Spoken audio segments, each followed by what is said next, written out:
My name is Pablo Rodriguez. I'm the founding executive director of Communities for New California. We will be working in congressional districts 13, 22, 27, and 41 this fall. I want to thank Patty for her analysis, and I'm going to continue off of her Jim Collins reference by saying that it's important, and I really appreciate what everybody here is doing, because Jim Collins always said, first who and then what, right? And so I think that that's very important. And then what we do needs to be replicable and needs to build momentum. Jim Collins talked a lot about the flywheel effect, right? And what is it that we do better than anybody else in the world? And I think in this case, what is happening is that the analysis to be able to know where to put pressure and where to build is clearly happening here tonight, right? So I just want to really pick up about where Patty was presenting. CNC agrees with the analysis, and I think that if you'll indulge me, I'll go in even deeper. Congressional districts that have been highlighted, we all have a wind at our back for all of the reasons that Patty mentioned. And so they are all very winnable. I agree with the assessment about the headroom. I think that what I would actually add to that is to emphasize that these are battlegrounds. And I would really emphasize that the signal about who will decide the election in districts 13 and 22 that I'll touch upon first is Latina women. There's 3 new Latino majority congressional districts in the San Joaquin Valley, but whenever you hear Latino majority districts, you need to think Latina voting power. Latina women are registered to vote in higher numbers, and they turn out to vote in higher numbers. They are the decision makers of the household. So by focusing on Latina women and their issues that drive them, that is the path towards victory. So when we battle on ideas, right? When we battle on ideas, we make the choice very clear. I again agree with Patty that it should be a 55% plus one analysis and not just a 51% analysis that drives our program design. I've dropped into the chat that CNC has a Lucete Latina program where we are really emphasizing battling on ideas, making Latina women the heroes in this story that'll drive us to victory in the fall. That in combination with the reality that when we're from Patty's numbers, right? That 30% of every one of these congressional districts are no party preference. 30% of the no party preference voters are Latino voters, right? And so what we know through our surveys and our polling and focus groups that CNC has continued to do for the last 2 years is there are many people looking for a political home. And so what is really important to understand there is that these are not purple districts, these are battleground districts. Many people do not view Democrats as the good guys just because they are against Donald Trump, in the same way that Democrats don't view, or that Republicans can't say that they're the good guys just because they're not Democrats, right?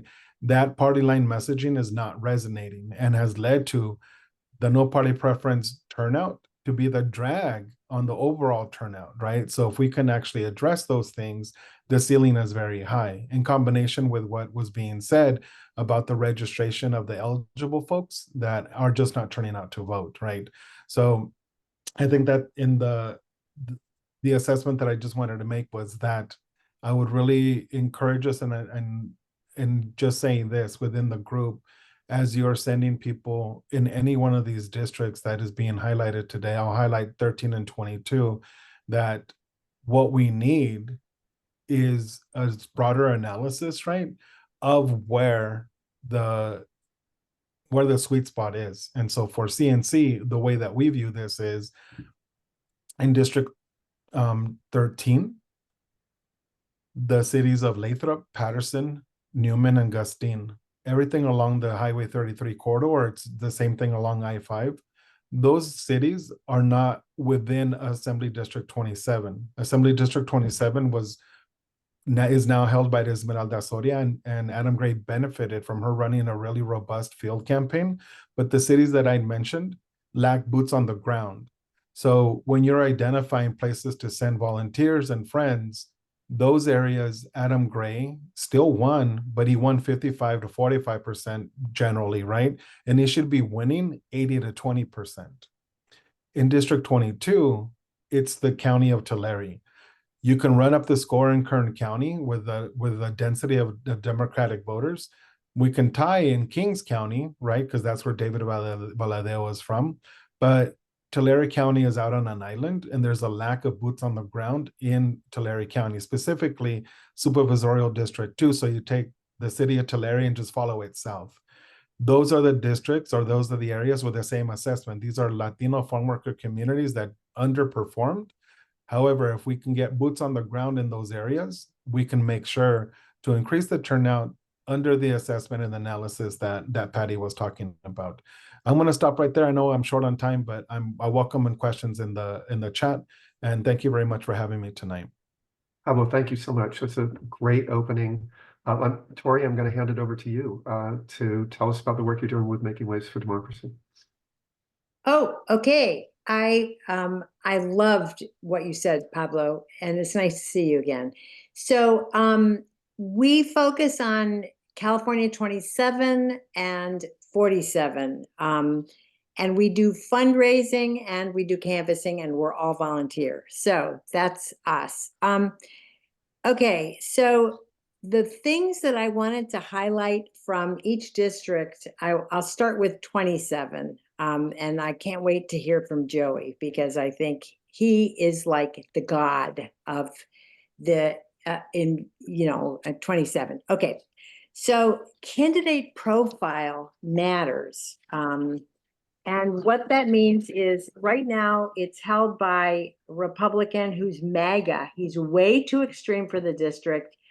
This is a district that voted for Biden and Harris in 2020 by plus 12. 67% in favor or against the recall of Newsom. This is a Democratic district, but it doesn't matter. It should be easy to flip, but it's not. The electorate is increasingly Latino. It's 42% of the population, 31% of the electorate, by the way, but Latina and Latino. And this is exactly the kind of district that, unfortunately, Latinos mostly, I would bet, but I don't know, vote for MAGA Mike Garcia because of the identification with him. So 2024 is vital to the Democrats. Our aggregate Dem total was only 45%, but a reminder that the primary is only about getting into the runoff. That's all that matters. And George Whitesides, who's our candidate now, was smart and spent his time just getting into the runoff and clearing the field of any serious Democratic challengers. He could have spent $2 million more and gotten, a couple of points, but why? So if George Whitesides does not beat Mike Garcia, MAGA Mike, in November, it's not about Garcia's extreme right-wing positions. He's the co-author of the abortion ban, for God's sake. It's about identification. I believe it will be impossible for a white person or any non-Latino, Latina to win in the future. So we got to win. We got to flip this district in November. We are all in for, so look from the Whitesides campaign for local working class Latina mom validators, such as Palmdale moms talking about the contrast between MAGA Mike and George. Okay, so in 47, Katie Porter's seat, this is beautiful Orange County Coastal District plus Irvine in redistricting. Senator Dave Min has to hold this seat. I have been there many, many times and canvassed. It's a +3 Democratic advantage seat. We canvass our hearts out for Katie Porter. Don't get me started. But anyway, and she spent $29 million and only won by 3%. Importantly to this district are a couple of things. It's quite different. It's richer and whiter and more Democrat, like a 1% out register Republicans. And the decline to states skew progressive. There are many more Asians in this district, which is partly, and they outperformed I think they're like 25% of the population or something, and they outperformed 30% in the primary. So Republican Scott Baugh is a degraded candidate with 9 felony indictment counts against him. I've canvassed here a lot. So number one, Dave Min fits this district really well. He much better than Scott Baugh. Like Min, the voters here, I think, and I think history tells us, tend to be more moderate. They're more pro public safety. Min matches the district arguably better than Katie Porter did.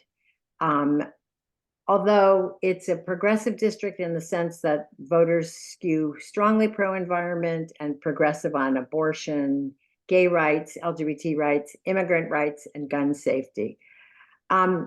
This election will depend on youth voter turnout, primarily UCI students, and will be vital to a Dem victory. I have no idea about Dave Min's campaign, about the mechanics of his campaign. So we need to push for there to be huge voter turnout of colleges, in particular UCI. So that's really what I have to say about those districts. Making Ways for Democracy has worked for 7 years in both districts, and we are doing a joint fundraiser on, I have to take this moment to let you know that we're doing a joint fundraiser for Dave Min and George Whitesides on a Zoom fundraiser on Zoom on September 15th. So if you're interested in that, let me know. Great. Torie, thank you so much. And I will mention, I didn't mention in the beginning, but at the Alliance website, we do have a donation drop-down menu, which takes you to be able to donate directly to on-the-ground grassroots groups in each of the districts. Communities for New California is one of those, as are Antelope Valley Dems.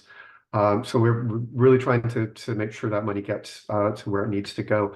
Joey, I can't give you there's no way to top Torie's introduction, I think, or somebody's introduction of you. So I'm just going to turn it over to you to tell us more about California 27. Yes, thank you. And thank you for this wonderful presentation tonight. I definitely am looking forward to the slides as well for that data. But hello, everyone. My name is Joey. I use he, him pronouns, and I'm born and raised and work in the Antelope Valley, which is the Democratic heart of California 27. I'm a co-facilitator for the California 27 Action Council, a board member for Antelope Valley Democrats for Change, a local Democratic club, and a volunteer leader for Indivisible Antelope Valley as well. And so I'm just so excited. It's after the primary, so we're ready to continue the work we have been doing these past year and a half to get George that win. But yeah, some key takeaways from the primary results.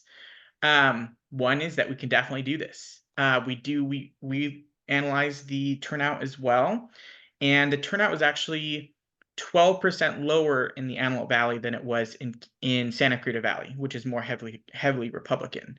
And so if there was a more concerted effort, like, our numbers would have been better. But as Torie was saying, George decided they made a strategic choice to not spend a lot of money in the primary, so that way they could save it for the general. Because all the studies do say, the closer you get to the general election, the more impactful your money is, and your door knocks and your campaign. Like, we're starting early, but we're going to make sure, they wanted to make sure that they did have money in that crucial time.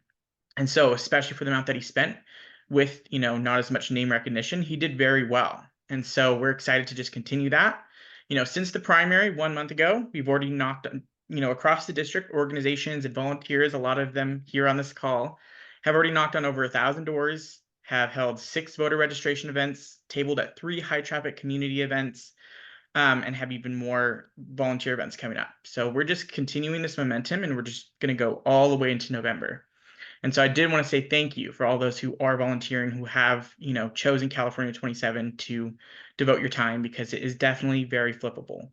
And kind of mentioning like what Torie was saying as well is, and kind of what Pablo was saying in terms of like party identification, just saying that George is a Democrat isn't enough. Like the folks that we're talking to, the Democratic voters, you have to talk about the issues. If you say Democrat, like even my sister, like I have to, she asks me, what's a Democrat? What's a Republican? Which one's the bad one again? Like that doesn't necessarily mean something to her, because she doesn't pay attention to politics. And so we talk about the issues. We talk about jobs and the economy, lowering cost of living, lowering gas prices, education, healthcare. Like those are the issues that consistently come up when we're out there knocking on doors.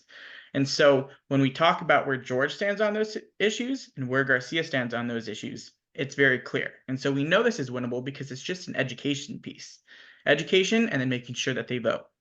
And so that's what we're doing in the district. The local groups, we have, for the first time, we have a Latino Democratic Club, which is strong and robust and growing every day. And that's something that we haven't had in this district before.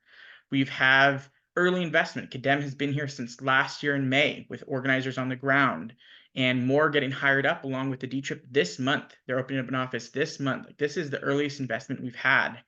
And so we're all doing the work, and we know it's winnable. George is out here and out and about in the district. He's attending community events. He's talking to different groups and people. He's out there knocking on doors, and he is bringing a new coalition of leaders and voters together that we haven't seen in this district before. And so we have a lot of things going our way, and we just need to continue doing the work. And so just want to thank you all again. I'm excited to flip this district once and for all and hold it, and I know we're going to do it. So thank you. Joy, thank you so much. Those of you who've been with our meetings for a while may remember that the very beginning of the California Grassroots Alliance goes back to over a year ago, when we had the brilliant, now we can consider it a brilliant idea. At the time, it was just an idea to call up some of the folks that had run in 22 and hadn't prevailed, and where we had really wanted to get them to get across the line. We hadn't quite gotten there, and we called them up and we said, could we talk to you about how it went and what could we learn so we can do better next time around? And the first person we reached out to was Will Rollins. And I remember clearly him saying, the good news is we're getting a much earlier start, and we've got a fantastic group of volunteers that are already organized in our district. And he was talking about California 41 Democracy in Action. Margaret, you've been running that group since before that time. Let me turn it over to you, because you were the first group that was ever mentioned to us by a candidate saying, these are the guys I'm relying on. No pressure. Thank you, thank you, thank you. Yes, I am the president of CA 41 Democracy in Action. And I met Will in December of 21 at a meet and greet. And I decided, okay, this is what I'm doing for 2022. I had no idea. I've never been involved in politics before. And at all, period. I'm a IT program manager. I put systems together every day. That's my day job. And I said, this is what I'm going to do. And it just grew and grew and grew. We had 700 people on our original Facebook group at the Grassroots Volunteers for Will Rollins. And we were his field because there was no RCDP. The Riverside County Democratic Party wasn't in. The DCCC wasn't in. KDEM wasn't in. We had zero support, and we still got to 4% under Ken Calvert.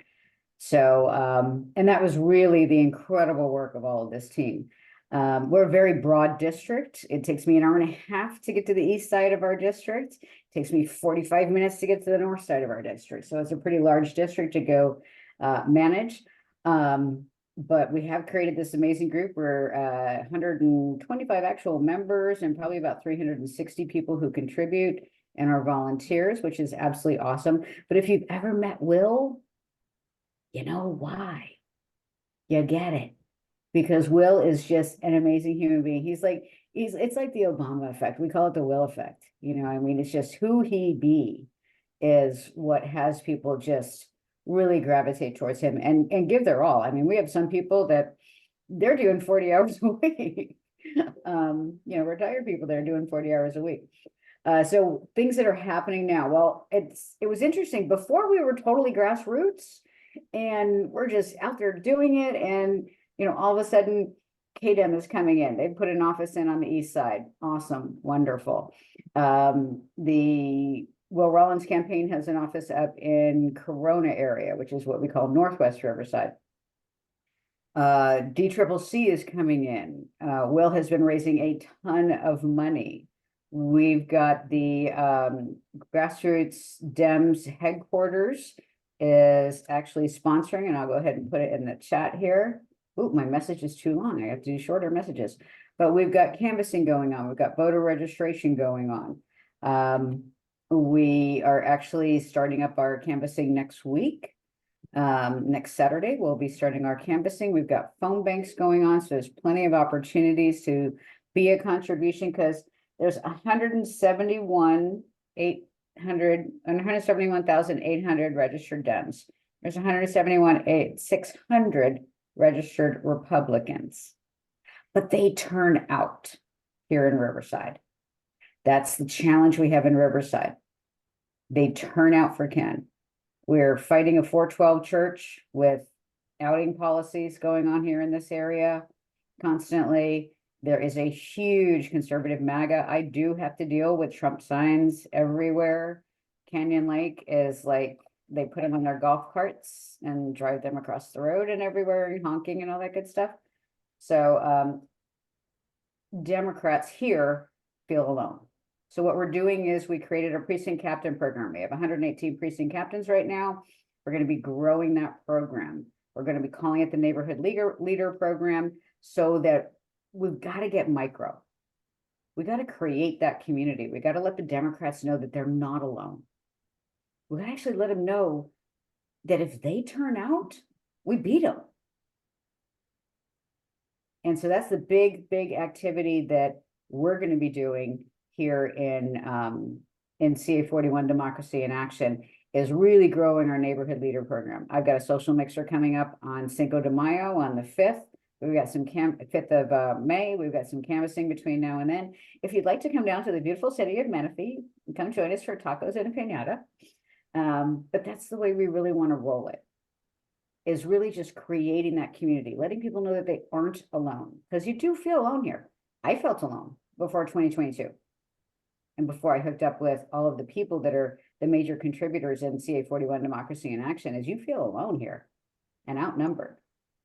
And so it's really going to be exciting to really get that going and kicking in at the micro level, to having more people engaged so that we're walking people through, having ballot parties, you know, here's how to understand your ballot. You know, there's other groups like, you know, GDHQ, Grassroots Dems headquarters, they are doing massive amounts of voter registration. They're working with UCR, with Mount San Jacinto College, with all of the colleges in the area to be doing all of voter registration efforts, doing a wonderful job. And CA41 Democracy in Action is really going to concentrate on building community. So if you'd like to come and join us, we've got plenty of, looks like we've got canvassing for Will Rollins. There you go. Thank you for putting in that. Grassroots Democrats, LAHQ. Thank you, Pamela. And also I'll be putting in some information about what GDHQ is doing for phone banks and voter registration. Thank you. Great, Margaret, thank you so much. And what we've done with the California Grassroots Alliance website is we've got a header on the nav bar that says 6 districts. If you click down from there, you'll find each of the districts in turn. We'll give you some data about the district, a little bit of story about the district. But if you scroll down, it will give you a calendar that's populated, thanks to our friends at SoCal Blue, with all the different canvassing, phone banking, and other opportunities in the district chronologically. If you've got an event and it's not showing up there, let us know, because our intent is for you to be able to go there, pick a district, and find every possible thing that you could do. I want to ask a couple of questions of all of you, and maybe a place to start would be something, Pablo, that you said, and others I'm sure can chime in. You talked about identifying sweet spots and targeting places that were particularly going to be kind of fulcrums or important for the election. And you'd also talked about the flywheel effect that needs to be replicable. What can you tell us about how you pick sweet spots that could be replicable across the 6 districts? I know you're working in, I think, 4 of them right now, right? But how do you pick those sweet spots, and how do you teach others to do that? That's a good question. I'm smiling because there was a donor that recently told me that they respected CNC for picking the hardest districts in the country to be able to work in, right? And for me, I was like, it just happens to be that that's where I grew up. So that's the best thing, right? I think that the way that I would encourage folks to really think about that, right, is for anybody that's not subscribed, the California Target book provides really solid maps, and that maps that you can create, right, that create visualizations based on precincts that help you provide analysis on a precinct by precinct basis.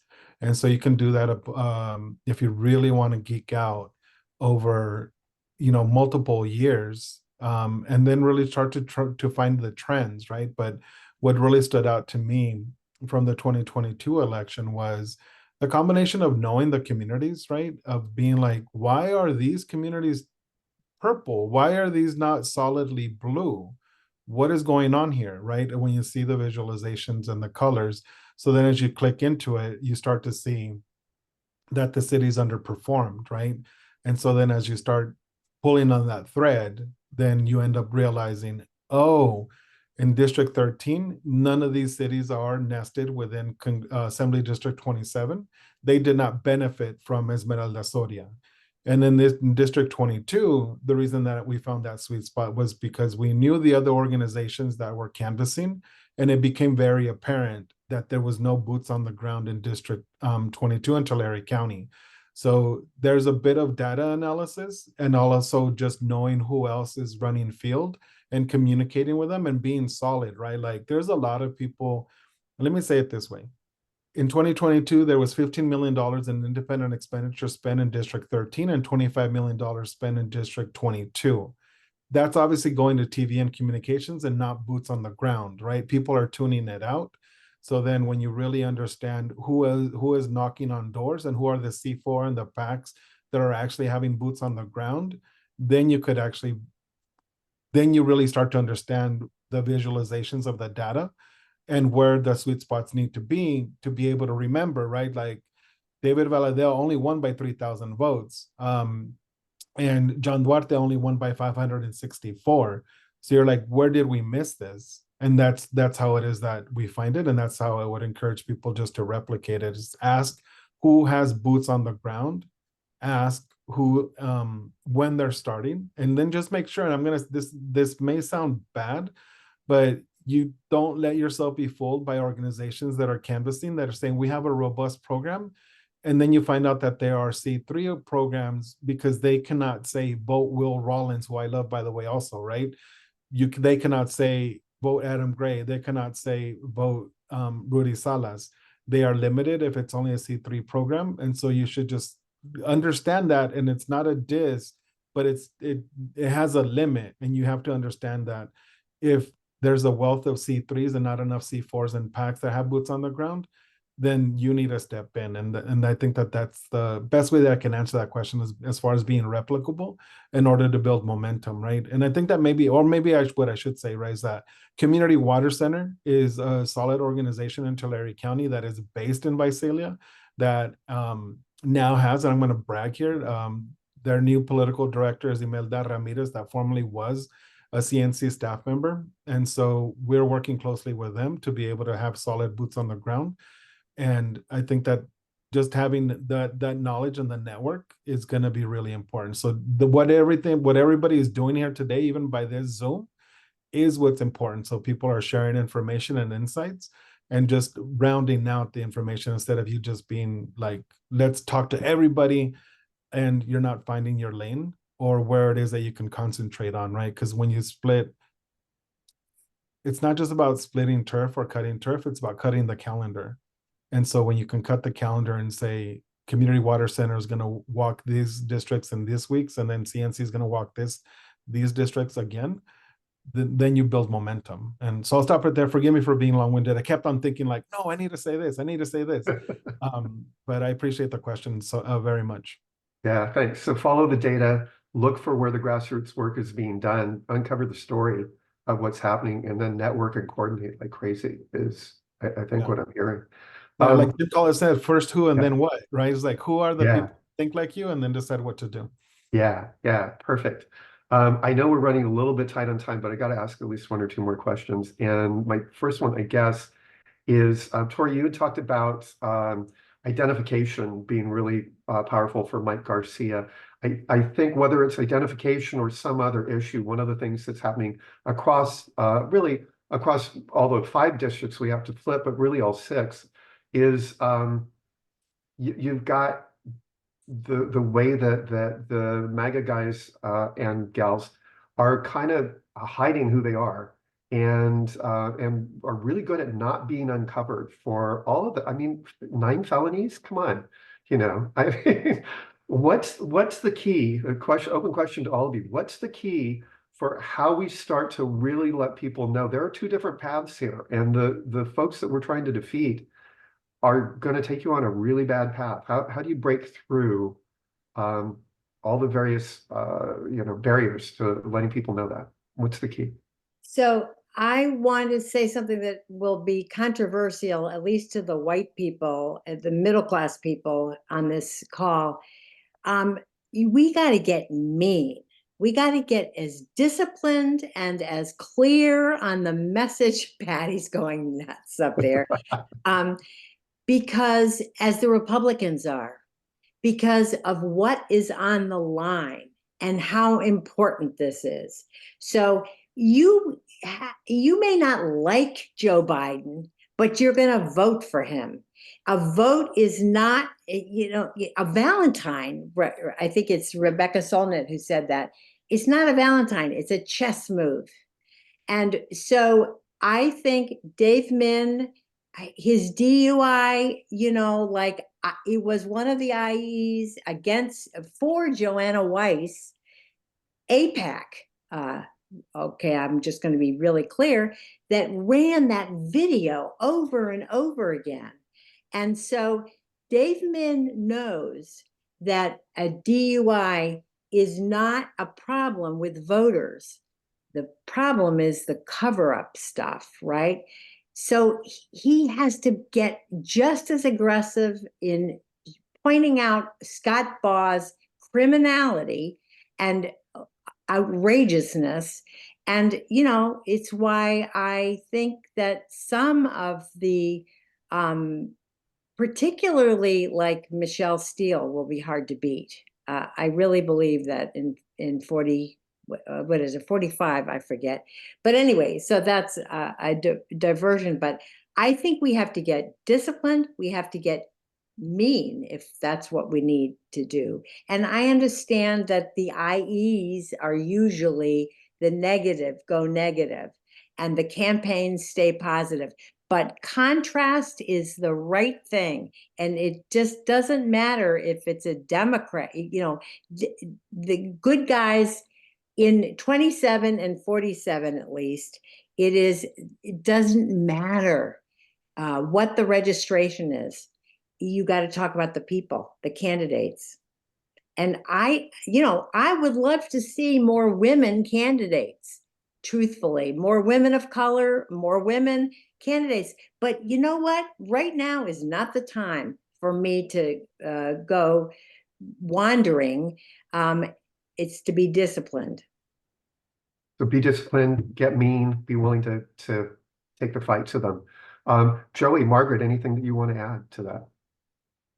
And again, the question is, how do we make it clear that who the good guys are and who the bad guys are? How do we draw that contrast?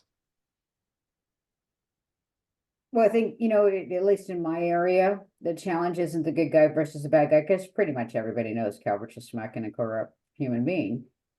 But they will vote for him anyway, because the Republicans turn out. And when I go out canvassing, people are like, I don't know if I'm gonna vote, you know.